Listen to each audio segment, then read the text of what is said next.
Here we go, Sunday morning, a little cloudy, but that's probably a good thing. We've got to get the buggers off the beach, get them into the markets, walking around Manly, the shops, cafes, restaurants too. They all want the same. Little update on trading. January's been a little bit up and down, a bit quiet. Been reading a lot of reports in newspapers that there's a bit of lack of spending going on. Don't know why. It's been pretty good else other times because people aren't travelling, they've got some money to spend. But I'll tell you, the good ones, the good store holders, they still seem to get the dollars. They find a way, and we'll see what happens today, but it should be a good day. To Manly Markets 2095. Manly is the first beach north of Sydney Harbour and can easily be reached by ferry, car or bus. My name is Mark and I've been running the Manly Markets for 10 years now, and I have over 30 years retail experience in the surf industry, which has really helped me understand the markets business overall. Each week I'm going to show you all around our markets, including how we run them, introduce our store holders, show you around Manly and interview some locals along the way. Please subscribe and enjoy our weekly shows every Friday.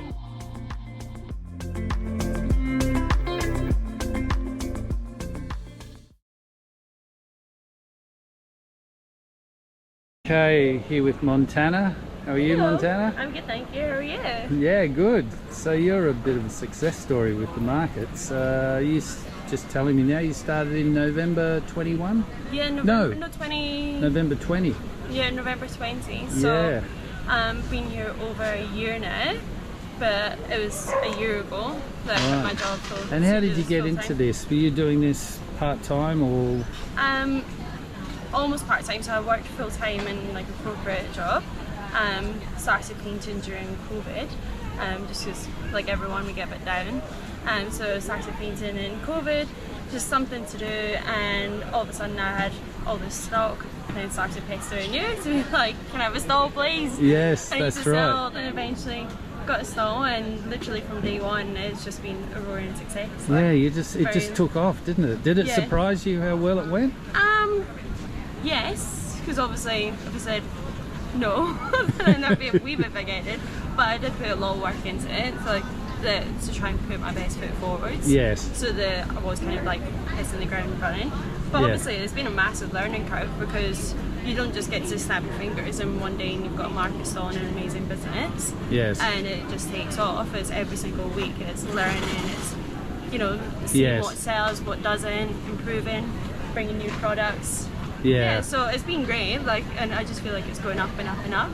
That's right. So yeah, it's been amazing. Yeah, well, what I'll say to everyone is that within about 2 months, was it? Yeah. You actually quit your day job. Yeah, so it was November that I started painting, and got a market stall within like a couple of weeks of actually starting painting, and then quit my day job in January, and yeah, it's just like it's completely taken off. Which is just incredible. Yeah. I mean, it's probably, wow, I wouldn't even know the low percentage of success rate that is, but you've absolutely done it, and it's incredible. Yeah, I love hearing the story of quitting your day job and just doing this part-time, and this is what you love doing, obviously. It is, and I think like everyone does think that it's like, oh, it's just quite easy, like because obviously I'm normally quite like bubbly and everything else, but it has taken like so much effort. Like even doing these markets, like they're amazing, love doing them, but there's sometimes a Sunday morning that you don't feel like getting up at 4:30 in the morning. And then it's also like, it's not just being here on the Sundays, I'm spending the whole week preparing for this, because if these paintings sell out and if I've not got much stock back in the warehouse, I have to replace everything. That's right. So normally like it's good to kind of have a bit of pressure, like keeps me moving, got a constant deadline to improve it each week. So how many hours would you put in each week, do you think? Oh, like 60, 70, 80. Really? Literally don't sleep. But most of what I do is commissions, custom orders, so because I do all my own photography and printing, because it's all based off of my drone photography of the northern beaches. Quite often a client will come to me and they'll be looking for somewhere in particular of the northern beaches, or for instance there's a client that I had this beautiful house by Skiff Club, looking onto the water with beautiful pools. So I took my drone up there, got pictures and turned that into a painting. So obviously just referenced it. But I think that's also why our stuff's so popular, is that it's so local and can be so custom, and there's literally no limits to what I can do. Right. Apart from obviously my technical painting skills, but yeah, I feel like it's all like kind of a very clean process with everything, and I suppose it resonates with everyone because it's a different perspective of the Northern Beaches, which everyone knows so well. Can you say g'day for us? G'day. Not bad. We like that. Smash it.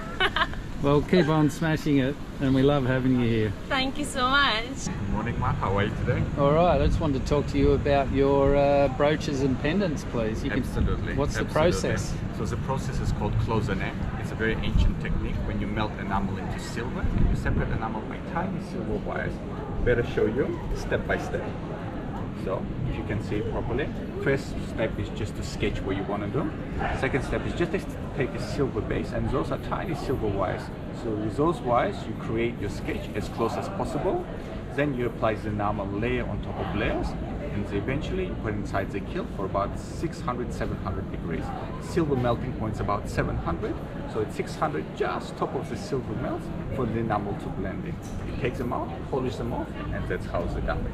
Right, and where has this come from? Yep, it started originally in ancient China, then slowly migrated to Eastern Europe, and now churches kept it going by doing the icons, and it's a bit of a slowly dying technique, and my aim here is to keep it alive, and the more people know about it, the more chances for it to be alive and people can enjoy it as much as possible. Right, and where are you from originally? We're originally from Georgia. Part of my family migrated to Budapest in Hungary, where my uncle lives. He's a big fan of cloisonné, so he's my inspiration, and one day I want to learn how to do something as beautiful as that. For example, this is one of the main reasons I'm here, so to learn how to do such beautiful pieces like that with a contrast on silver base. And were you doing this back home in Georgia? Absolutely, absolutely. Big pressure, all our family doing some of it, so it's my responsibility to continue on, just be creative as possible, keep it alive. Now we want Australians to learn more about cloisonné, let them enjoy it and just get the most out of it. Excellent, thank you. My absolute pleasure. Yeah, it's changed a lot. A number of scenes of Manly, but more of an impressionist look. So what has developed further is that people come to me and say, can you paint a version of my photograph? Right. Because all of these started life as a photo on my mobile phone. Right. And then I use various digital software to create that impressionist look. So over here, if you're looking at a portrait, this one is an oil on canvas look. This one has more brush strokes in it, and this one over here is a more creative aspect. Up here is the original photo on my mobile phone, and then I've used sections of it and moved things around to what you see there. This was the original photo, and then I've focused in on the Opera House. Right, excellent. So quite often a section of a photograph can be developed much better than the original photograph. Right. So it just depends, but it's very easy now. People email me a photo, I'll send them a couple of options just to see what sort of things that they're looking for, abstract or more oil painting, realistic version. Right. And then prices are very reasonable for an A4 size, something like this, which has a wire on the back. They're $50, and the A3 versions of that size, they're $100. Right. So that's been very popular. Right, and what some of the things you changed since you started, like you've added signage? I've had signage, added this section, signage Yeah, there. before and after shots. Before and after I shots. think the framing, you put more framed images. Originally haven't you? there were no Yeah. frames, they were in You've got the business look envelopes. going, you're ready to go, aren't you? business cards ready to go, and so a lot of interest Yeah. so far. So I think the motto to this is even though a lot of stall holders start and they think this is how I'm going to do it, and things don't go so good the first day, which is the norm, and there's no fault of anyone. And then along the way, you keep changing things and improving, and that's one thing you've done really well. I gave you some advice, I know, but I think you've watched other stall holders and I've asked people, what sort of things are they interested in. So ferries, for example, was one, and so I did a version of the ferries that perhaps people haven't seen so much. And also, this has been probably one of my most popular of the boardwalk there, the front there. Yeah, down at West Esplanade, isn't it? Yeah, so the skiff club is over on this side. Oh, right, yes. And there was a couple. That's the office. And the wharf. Yeah, the wharf was up. East Esplanade, that's right. Yeah, the wharf is up here.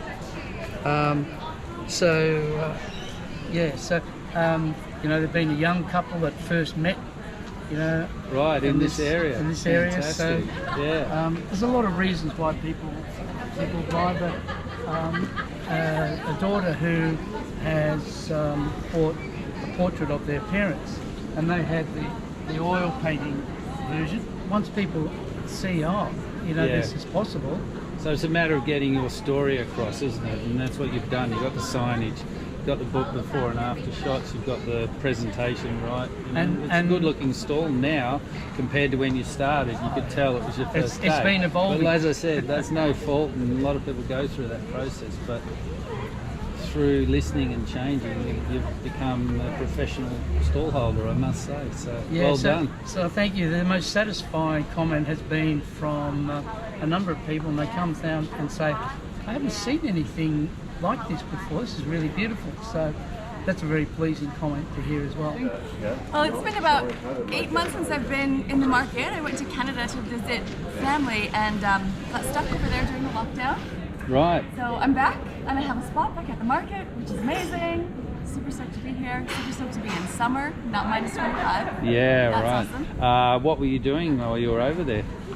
I made some glass. I got really lucky, and the woman who taught me has a little basement studio, and she allowed me to come use it whenever I wanted to. So I was able to make some glass and sell it to friends and family and keep busy and make enough money to keep me fed. And oh, nice. Yeah, that's it was good. really good. All right, and this is your second week back, and yeah. Looks like you've increased your stock. And getting there. I've got a some lot of new polishing ones. to do still. So what are you doing there? Tell us what you're doing. So I have just a polishing compound. It's a wax. You can use car wax, anything that's kind of waxy or pledge.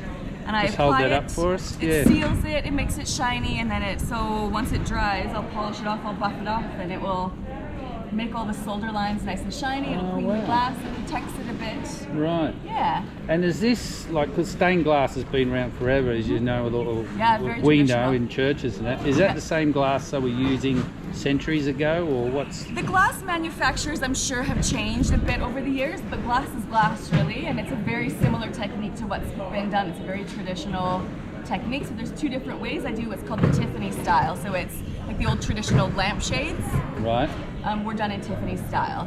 And then what does Tiffany style mean? Tiffany style means that I use a copper foil around the edges and I solder all the copper foil together, whereas the church windows have leaded channels. Right. So they're not soldered, just the joints are soldered instead of the whole thing. So these whole strips are soldered instead of using lead channels, which more of the window panes use more of the lead channels. Gotcha.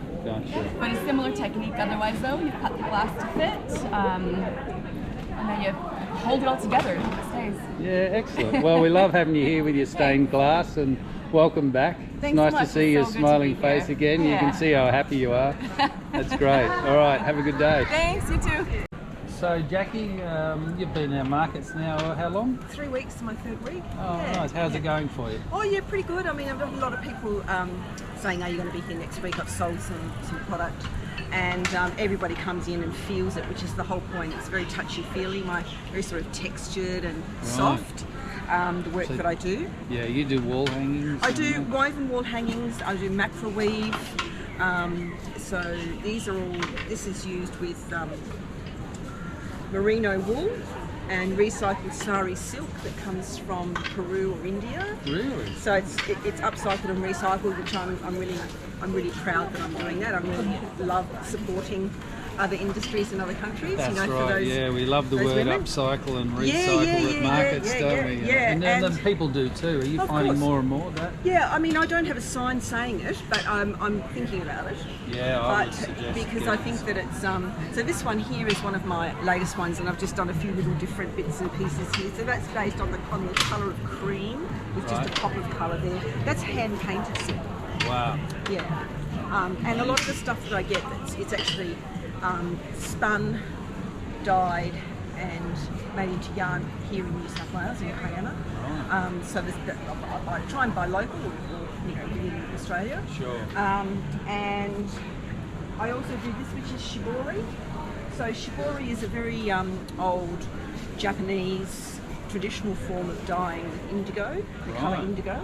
So what I've done is I've just dyed small pieces, and then I've mounted them onto some fabric that's been stretched over a stretcher bar, so you can see that it's got that. So in other words, you can stand it up. That's the whole idea. Is that I'm not going to stand it up. Cooperate, but Do you know what I mean? So the idea is that if you've got a small apartment and you don't have much space for hanging, right, yeah. you can stand one of these on your bookshelf or Yeah, whatever. nice. So, and this one is a weaving that I've framed because my background is as a picture framer. Right. So this one I've actually mounted onto a fabric covered board, which I've then sewn the weaving on and put it into an oak frame and set back from the glass. So Right. yeah, that's something I'm going to do more of. And this is another macro weave. This one's quite beautiful, I think. So again, it's soft. Wow. This is what they call roving. So this is as close to getting it off the sheep as you can get. Really? Comes off the Okay. sheep. They all they do is clean it, and then they spin it a little bit, but not much, and then you get it and you weave with it. And this is the after that. Then this is the thinner version, and that's just a fringe. Right. And this And is this is the macrame. Nice. Yeah, it's such a good mix. Good mix Oh, of it's a lovely, textures and people love layers. it. And Yeah, that. yeah. It's, No, it's very easy on the eye. so straight macrame doesn't do a lot for me, but this does, where you do some macrame and some weaving. Yes. So And yeah, how long you been doing it? Don't worry about it. about a year. Right. So I Okay. taught myself. I'm self-taught, Oh, but okay. I come from a very creative family. Yeah, I can So see that. yeah, You definitely got the knack for it. yeah. And then what about markets? When did you first start doing markets? I didn't start. I started at Kirribilli in end of November. Was my first market. Yeah, okay. And I did 3, Yes. and then I did 1 in January, and then I've come here. Right, Because okay. this is my local, Yes. and I want to support my local markets. Yeah, we love that. I've been coming to this market for a long time, so Right. I thought, rightio, I'll invest the time. I'll still do Kirribilli once a month, but Yes. mostly it'll be here. Yes. And I'm working on using natural dyes now, and the next thing I'm going to learn about is felting. And the idea is always to do wall hanging. So I haven't quite worked out how I'm going to do it yet, but that's the sort of where I'm going.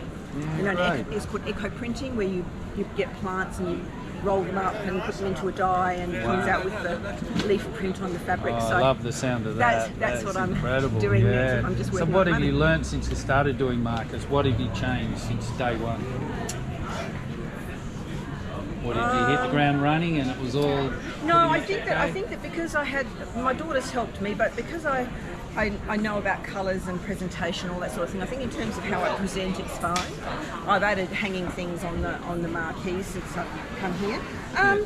I always knew that I'd fit into a market environment. I always knew that it was my sort of place. Yes. So I really haven't changed all that much. All I'm doing, I suppose, is when I first started, I had mostly these, and I've sold quite a lot of the white background ones. Yes. So I've done more of those because Right. that's what I've sold. Yes.